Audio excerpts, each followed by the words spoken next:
Hello students, आज हम हिंदी का पाठ 6 पृथ्वी से अग्नि तक इस लेसन के क्वेश्चन आंसर्स देखेंगे। इसके पहले मैं आप सबसे रिक्वेस्ट करना चाहती हूँ कि यदि आपने मेरा ये चैनल अभी तक सब्सक्राइब नहीं किया है तो प्लीज़ सब्सक्राइब कीजिए, लाइक कीजिए और यदि कोई कमेंट्स हो तो उसे कमेंट बॉक्स में डालिए और ज़्यादा से ज़्यादा इस वीडियो को शेयर कीजिए ताकि बहुत सारे स्टूडेंट्स को इसका फ़ायदा मिल सके।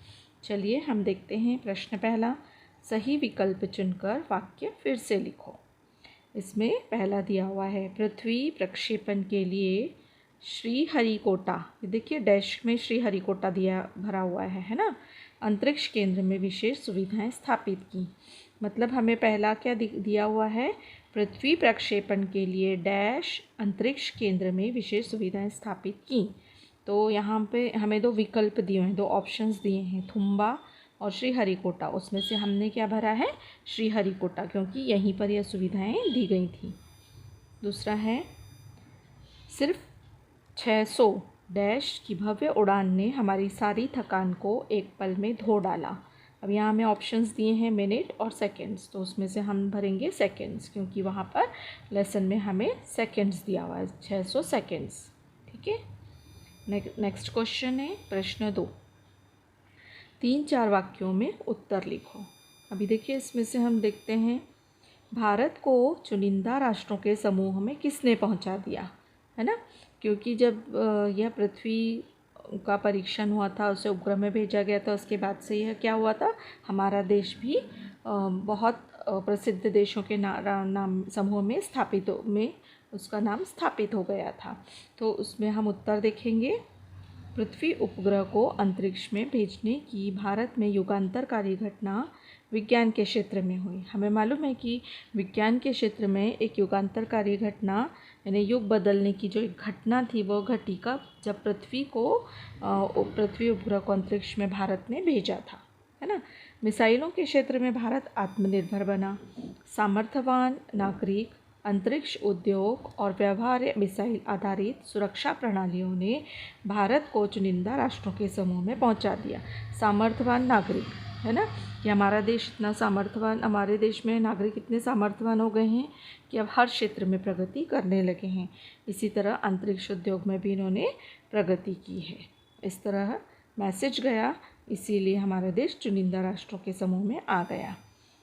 देखिए दूसरा प्रश्न, टीम के साथ डॉक्टर कलाम जी ने कौन सा अनुभव बांटा।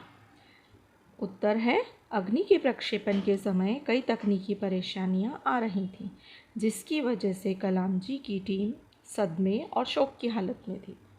टीम के जो लोग थे ना, वो सब सदमे और शोक में आ गए थे, क्योंकि क्या हो रहा था, बार बार उस मिसाइल में के परीक्षण के समय बहुत सारी कठिनाइयाँ आ रही थी।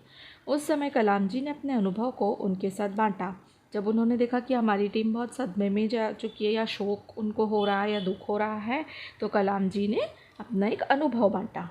तो क्या था वह अनुभव, मेरा प्रक्षेपण यान तो गिरकर समुद्र में खो गया था, लेकिन उसकी वापसी सफलता के साथ हुई। आपकी मिसाइल अभी तक आपके सामने है। वास्तव में आपने कुछ भी ऐसा नहीं खोया है जिसे 1-2 हफ्तों के काम से सुधारा ना जा सके। इस तरह सब सुनने के बाद टीम के सदस्य जैसे उस हालत से बाहर आए और फिर पूरी लगन से काम में जुट गए। इस तरह से कलाम जी ने अपना अनुभव बांटा कि मेरी तो मिसाइल समुद्र में खो गई थी ना, लेकिन तुम्हारे पास तो ऐसा कुछ भी नहीं है। तुम तो अभी तुम्हारे पास मिसाइल सब तुम्हारे सामने ही है, तुम इसमें सुधार कर सकती हो। ठीक है। नेक्स्ट क्वेश्चन है, अग्नि का प्रक्षेपण पहले स्थगित क्यों करना पड़ा। हम देख रहे थे कि अग्नि का प्रक्षेपण 20 अप्रैल 1989 को निर्धारित था, लेकिन उसमें क्या हो रही थी, कुछ गड़बड़ियाँ हो रही थी, है ना। तो क्या थी वो गड़बड़ियाँ, हम अब देखते हैं उत्तर में। अग्नि का प्रक्षेपण 20 अप्रैल 1989 को निर्धारित किया गया।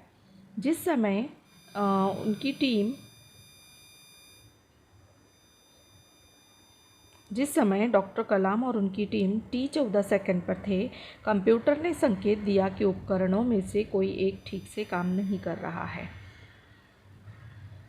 इसे तुरंत सुधार लिया गया। इस बीच निचली रेंज केंद्र ने होल्ड के लिए कहा।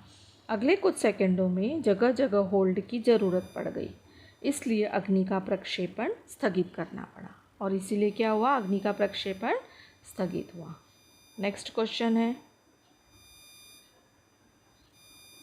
रक्षा मंत्री ने डॉक्टर कलाम जी से कब और क्या पूछा था, है ना। तो उत्तर लिखेंगे, अग्नि का प्रक्षेपण 22 मई 1989 के रोज़ निर्धारित किया गया। यह पूर्णिमा की रात थी। ज्वार के कारण लहरें किनारों से टकराकर और अधिक शोर मचा रही थी। सभी के दिमागों में सवाल था कि क्या कल अग्नि का सफल परीक्षण होगा। तभी एक लंबी खामोशी को तोड़ते हुए रक्षा मंत्री महोदय ने डॉक्टर कलाम से पूछा, कलाम, कल तुम अग्नि की कामयाबी का जश्न मनाने के लिए मुझसे क्या उपहार चाहोगे। यह प्रश्न पूछा था। किसने पूछा था? रक्षा मंत्री महोदय ने। देखिए, अब यहाँ भाषा की और यहाँ व्याकरण से संबंधित कुछ दिया है हमें प्रश्न, वो हम देखेंगे। सॉरी। दाएं पंख में उपसर्ग तथा बाएं पंख में प्रत्यय लगाकर शब्द लिखो तथा उनके वाक्य बनाओ। बीच में देखिए सेंटर में हमें दिन शब्द दिया है ना। तो दिन में हमें क्या लगाना है, उपसर्ग भी लगाना है और प्रत्यय भी लगाना है। तो चलिए अब हम देखते हैं ये प्रश्न।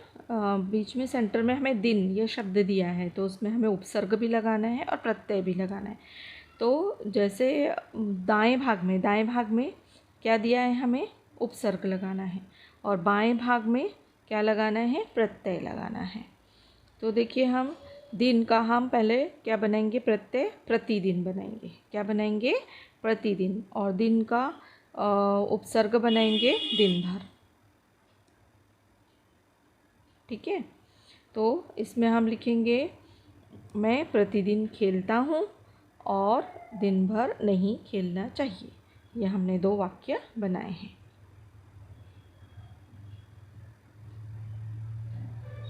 नेक्स्ट देखेंगे, हमें नम्र दिया है, उससे हम विनम्र और नम्रता शब्द बनाएंगे।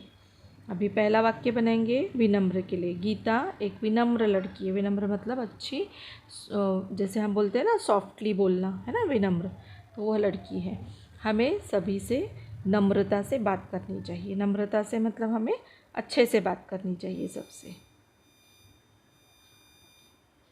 अब यहाँ निडर और डरपोक ये शब्द बनाए हैं हमने। किससे बनाए हैं? डर से। डर से हमने निडर भी बनाया है और डरपोक भी बनाया है। तो हम वाक्य बनाएंगे, समर एक निडर लड़का है। और दूसरा हम बनाएंगे, हमें साहसी और निडर बनना है, डरपोक नहीं। देखिए, दोनों शब्द हमने यूज़ किए हैं। पहले में निडर और दूसरे में वाक्य में डरपोक शब्द यूज़ किया है। अब नेक्स्ट देखेंगे,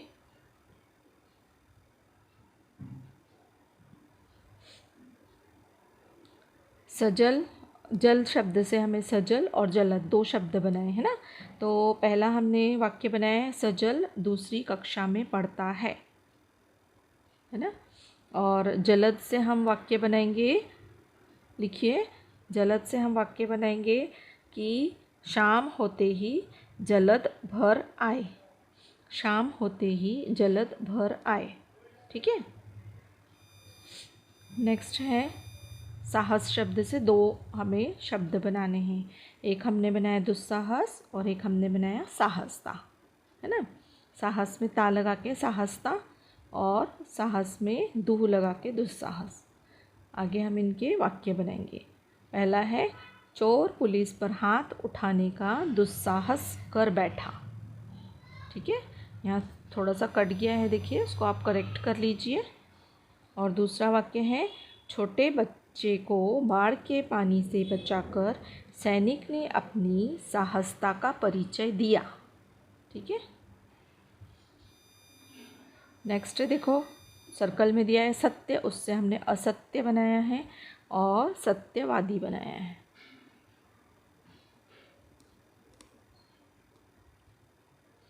हम वाक्य बनाएंगे, हमें असत्य नहीं बोलना चाहिए। और दूसरा है, देश के नेता सत्यवादी हों। यहाँ पर हमें ना सबसे पहले ही दिया हुआ है, दिए गए मुद्दों के आधार पर कहानी लिखो। लेसन समाप्त होने के बाद हमें ये दिया हुआ है। देखिए, इसके कुछ पॉइंट्स दिए थे हमको, है ना।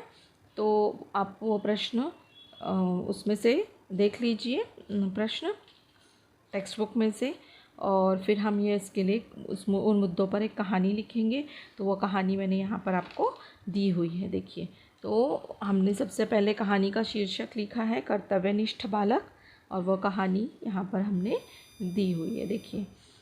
हर वर्ष की तरह इस वर्ष भी कनकपुर गांव में मेला लगा था। गांव में मेला देखने के लिए आसपास के गांवों से भी लोग आ रहे थे। ऐसे में काफ़ी भीड़ हो रही थी। मेले के मैदान में जो प्रवेश द्वार था, वहाँ पता नहीं किसी ने एक बड़ा सा पत्थर रख दिया था। जो भी वहाँ से निकलता उससे टकरा कर गिरता या ठोकर खाकर आगे बढ़ जाता, परंतु कोई भी उस पत्थर को हटा नहीं रहा था। बहुत देर से समीर नाम का एक लड़का यह सब देख रहा था।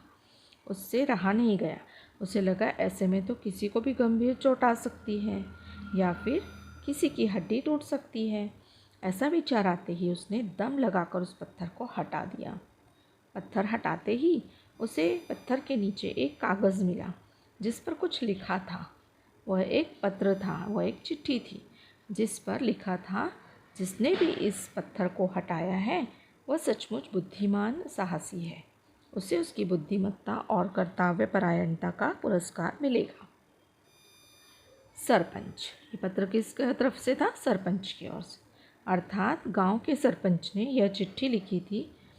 सचमुच समीर की